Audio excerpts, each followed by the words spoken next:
Start exercise number 2.1, class 9th.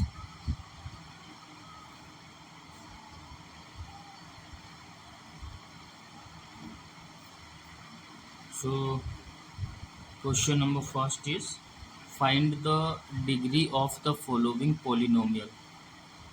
पहला polynomial है 2x² minus 5x plus 3. Second, y³ plus 2y minus 1, and third polynomial is minus 9. Fourth is 4z minus 3. तो basically degree होती है किसी भी polynomial में जो वेरिएबल की हाईएस्ट पावर हो, उसको हम बोलते हैं डिग्री।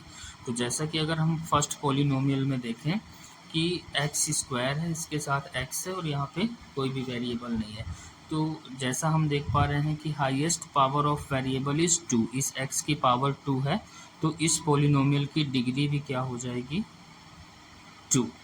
इस पॉलिनोमियल में अगर देखें y³ प्लस 2y माइनस 1, तो हाईएस्ट पावर जो है वेरिएबल की वो है 3, तो इसकी डिग्री हो जाएगी 3।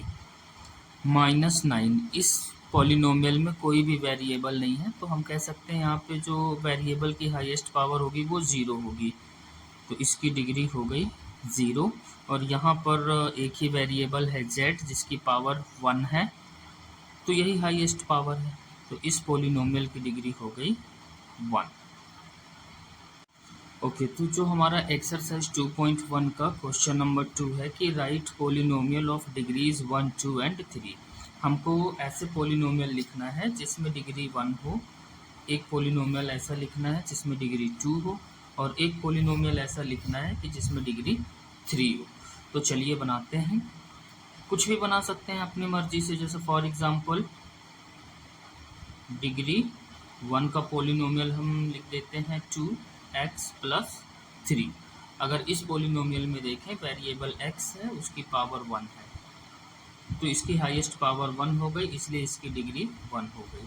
अब अगर डिग्री 2 का कोई पॉलिनोमियल लिखें डिग्री 2, तो बस उसमें क्या करना है कि जो भी हम वेरिएबल लेंगे उसमें हाईएस्ट पावर 2 रख देंगे, 2x² प्लस x प्लस 5। इस पॉलिनोमियल में अगर हम देखें कि highest power of the variable is 2, इसलिए इसकी डिग्री 2 हो गई। अब एक पॉलिनोमियल ऐसा बनाते हैं जिसमें डिग्री 3 होगी, डिग्री 3 मतलब जो हाईएस्ट पावर है वो 3 होनी चाहिए, x³ प्लस 5x²। यहीं पे भी छोड़ सकते हैं या चाहे तो और आगे बना सकते हैं, इतना ही बना के छोड़ देते हैं। Highest power of the variable is 3, तो इसकी डिग्री हो गई 3। तो ये था क्वेश्चन नंबर 2। क्वेश्चन नंबर 3 है कि what are the coefficients of x² and x³ in the polynomial. तो इस पॉलिनोमियल को ध्यान से देखेंगे, कोफिशिएंट वो नंबर होता है जो कि जैसे x² का कोफिशिएंट चाहिए, तो जो x² के साथ मल्टीप्लाई हुआ है नंबर वो है 6, तो 6x² के साथ में है, इसलिए इसका कोफिशिएंट हो गया। और x³ का कोफिशिएंट अगर हम देखें तो इसमें टर्म ऐसा देखेंगे जिसके साथ x³ हो, इस टर्म में है x³, और x³ के साथ जो नंबर है वो है -3, इस नंबर का मल्टीप्लाई हुआ है, तो x³ का कोफिशिएंट हो गया -3। तो अगर हम यहाँ पे लिखें कोफिशिएंट ऑफ x², तो वो हो जाएगा 6, एंड कोफिशिएंट ऑफ x³ वो हो जाएगा -3। ओके, तो अब स्टार्ट करते हैं question number 4। What is the coefficient of z in the polynomial. तो इस पॉलिनोमियल में हमें z का कोफिशिएंट बताना है। इस पॉलिनोमियल में हम ऐसा टर्म देखेंगे जिसके साथ वेरिएबल z हो। इस टर्म का वेरिएबल z³ है, इस टर्म में देखें तो z² है, और फिर ये ऐसा टर्म है जिसके साथ कोई भी वेरिएबल नहीं है, जिसको हम बोलते हैं कांस्टेंट टर्म।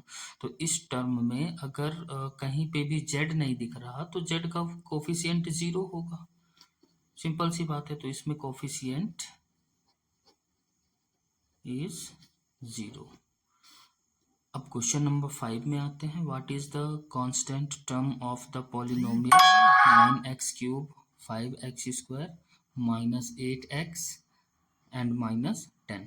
अभी हमने जस्ट क्वेश्चन 4 में बात किया कि ऐसा टर्म जिसके साथ कोई भी वेरिएबल ना हो उसको हम बोलते हैं कांस्टेंट टर्म। तो इसमें ये -10 ऐसा टर्म है जिसके साथ कोई भी वेरिएबल नहीं है, तो इस पॉलिनोमियल में -10 is constant term. Thank you. अगर वीडियो अच्छा लगा तो लाइक करें, सब्सक्राइब करें और शेयर करें। Thank you.